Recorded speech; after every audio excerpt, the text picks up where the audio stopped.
Todo el tiempo se piensa en crear un mundo mejor para nuestros hijos, pero la realidad es que debemos criar mejores hijos para el mundo.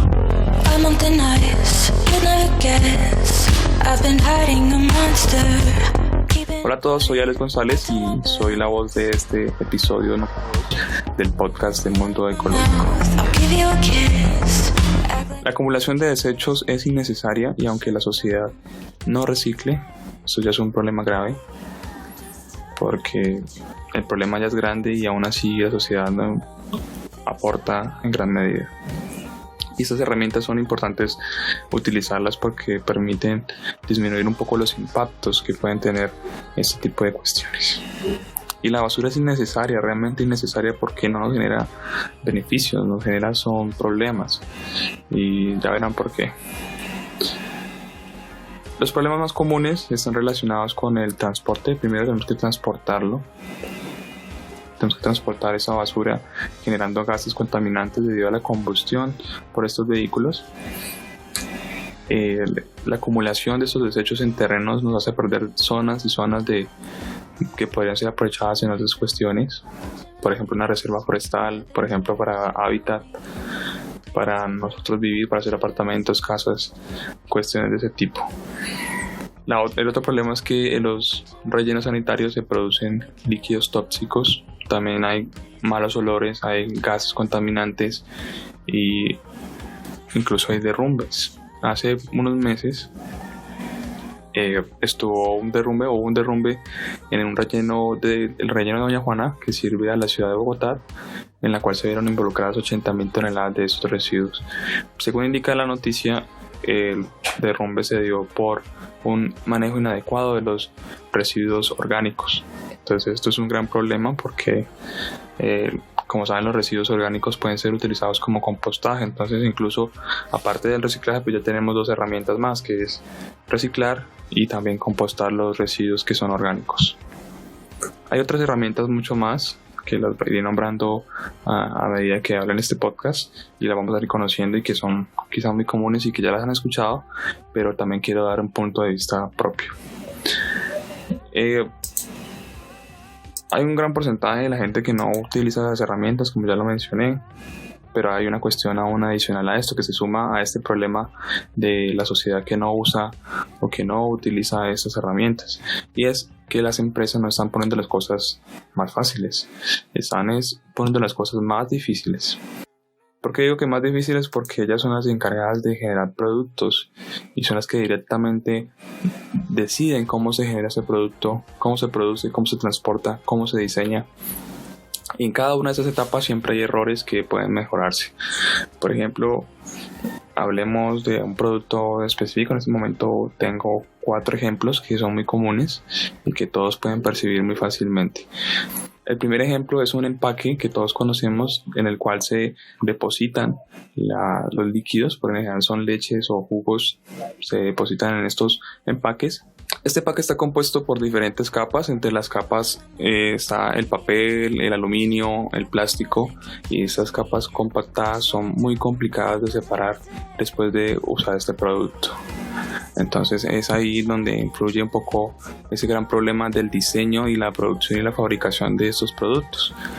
Hay unas empresas que se dedican a la producción de tejas a partir de los residuos generados de este producto, pero aquí hay un inconveniente, y es que este producto, cuando se convierte en teja, tiene un ciclo final y no puede ser devuelto, no va a poder ser devuelto, o incluso ese material puede ser muchas veces convertido en una teja nueva, pero va a haber un punto en el cual no se va a poder aprovechar en gran escala. También el problema es que si este producto termina convirtiéndose exclusivamente en teja, tendríamos que siempre extraer más material no renovable para poder generar nuevos tipos de productos, y es donde se rompe el ciclo, un ciclo que debe construirse, que ya debe estar construyéndose, que ya debe estar formándose y que debe estar adaptándose a cada uno de los procesos que tenemos como seres humanos. Otro ejemplo muy común son las papas, los empaques de las papas, pero no me refiero a las papas convencionales redondas, sino las papas procesadas, que en Colombia le llamamos mecato y en algunos países le llaman pasabocas. Entonces estos vienen en unos empaques que muchas veces indican que son reciclables, pero a la hora de la verdad llevarlos a las empresas que se dedican a esto, muchos o son muy pocos las empresas que se dedican a la transformación de estos productos. Y he visto que hay artesanos que se dedican a la transformación de estos materiales en bolsos y cosas que pueden darle una segunda vida. Eso está muy bien en cierta medida porque extiende un poco el uso de este material. Estamos dándole una reutilización al material, lo que permite que no llegue directamente al basurero. Entonces eso es importante. Sin embargo, sucede algo muy similar que con las tejas. Entonces es un producto que al final del uso, cuando ya termine el bolso o el maletín, lo que se haya construido con esto, cumpla su ciclo, digamos, el proceso de transformación va a ser un poco más difícil. Entonces ahí hay problemas que también deben solucionarse. El otro problema más común, o el otro producto más común que tiene fallas, son las botellas de plástico. Son esas botellas que conocemos hoy, que son transparentes, que tienen tapa un poco de colores, una etiqueta y que tienen algunas marcas específicas. No sé, ustedes recordarán, supongo que en algunos países todavía se usa, pero ahora se usa en menor medida, y es que en una época todas las botellas o todas las bebidas eran retornables, lo que permitía disminuir la huella de carbono por la producción de este tipo de envases. Entonces un producto, cuando es retornable, un envase retornable, pues se genera menos uso de energía y esto genera un impacto positivo. Pero ahora el plástico, pues aparentemente se convirtió en una manera más llamativa porque es más fácil de transportar tanto por el consumidor como por el productor, y esto obviamente la gente lo va a preferir a una botella de vidrio. Sin embargo, es más cuestión de cultura, porque si volvemos al pasado podríamos ajustar un poco este gran problema y la verdad las cosas seguirían mejor. El plástico por lo general está compuesto una botella de plástico está compuesta por 3 plásticos. Entonces hay un factor que también influye en todo este proceso, y es que esto dificulta un poco el proceso del reciclaje, porque le añade mucho más trabajo del que requiere reciclar un producto que tuviese todas sus partes de un plástico específico. Entonces vemos que la parte más visible, que es la botella, está compuesta por tereptalato de polietileno, que por las siglas la abreviación sería PET, que es lo más conocido, es uno de los plásticos más conocidos, y dentro de la botella o alrededor de la botella hay una marca que especifica o ayuda a percibir qué tipo de plástico es, y en este caso es el número 1, le toca el número 1. La tapa está compuesta por polipropileno, es otro tipo de plástico, que es el plástico un poco más duro y no es transparente, tiene un color más sólido, y este tiene el número 5, la etiqueta es el número 5, y la etiqueta de la botella, donde viene en la botella por lo general, o muchos productos ahora están incluyendo el policloruro de vinilo, el PVC, para hacer ese tipo de etiquetas. Esta está comúnmente marcada con el número 3, y pues obviamente también es un plástico de mucho cuidado, incluso dicen que es un poco más tóxico comparado con otro tipo de plásticos. Y los problemas, de hecho, ahí todavía no termina, hay muchos más ejemplos y creo que me van a faltar muchos ejemplos aquí. Y hay un ejemplo que realmente me preocupa, y es el ejemplo de los productos envueltos. Llegas a un supermercado, realmente creo que en esta parte no se salva ninguno. Llegas a un supermercado, o quizás un supermercado ecológico, vegano, se salve un poco, y ves una bandeja con frutas que están peladas, o incluso muchas veces no están peladas, frutas que tienen su propia cobertura y que es una protección natural de la fruta, y es una característica muy valiosa que debemos conservar, pero le ponen una capa de plástico encima con una bandeja, cosa que es innecesaria. Y no solamente vemos eso, vemos carnes, vemos pescado, vemos frutas, vemos verduras. Con eso se repiten muchos ejemplos más. Entonces nos estamos dejando llevar por lo fácil, por lo que realmente no necesitamos. Hay otro problema grande y es el problema de las pulpas.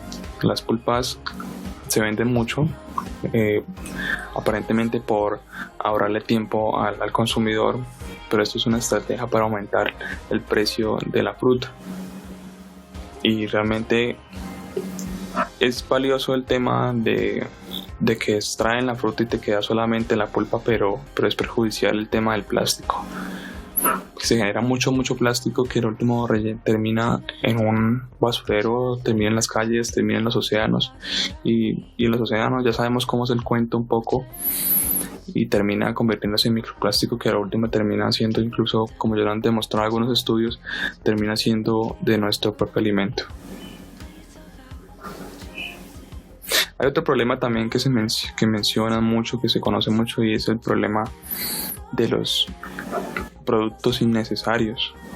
El marketing nos está metiendo cada vez con más fuerza, y ahora porque lo puede hacer con mayor frecuencia, incluso personalizado, nos mete esos pequeños gadgets, esos pequeños accesorios que en sí sirven para cosas pero que no son necesarias, que es irrelevante. Si lo usas te servirá, pero si no lo usas igual puedes seguir trabajando bien o puedes seguir haciendo tus labores.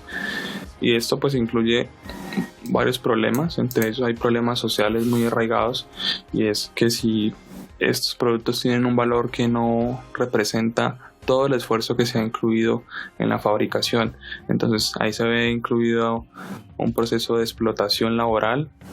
En muchos casos puede haber hasta explotación infantil, y es un caso preocupante porque aunque el producto sea más económico, imagínate lo que puede ir detrás de todo esto.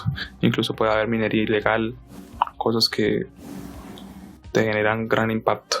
Y la minería es un problema, sea legal o ilegal, siempre ha sido un problema, porque ambas arrasan con el medio ambiente. Aunque hayan protocolos diferentes, aunque hayan estructuras diferentes, ambas son realmente perjudiciales. Seguro que ya han escuchado hablar de obsolescencia programada y obsolescencia percibida. Si no han escuchado alguno de estos términos, seguro han tenido alguna experiencia con ellos, pero no se han dado cuenta. La obsolescencia programada va muy ligada a los materiales con los que están construidas las cosas. Y en ese orden de ideas, los materiales determinan la vida útil de los productos. Un ejemplo muy claro es una bombilla muy famosa, es una bombilla en una estación de bomberos en Estados Unidos que lleva muchos años encendida, lo que denota evidencia de que las bombillas fabricadas en esa época duraban un poco más.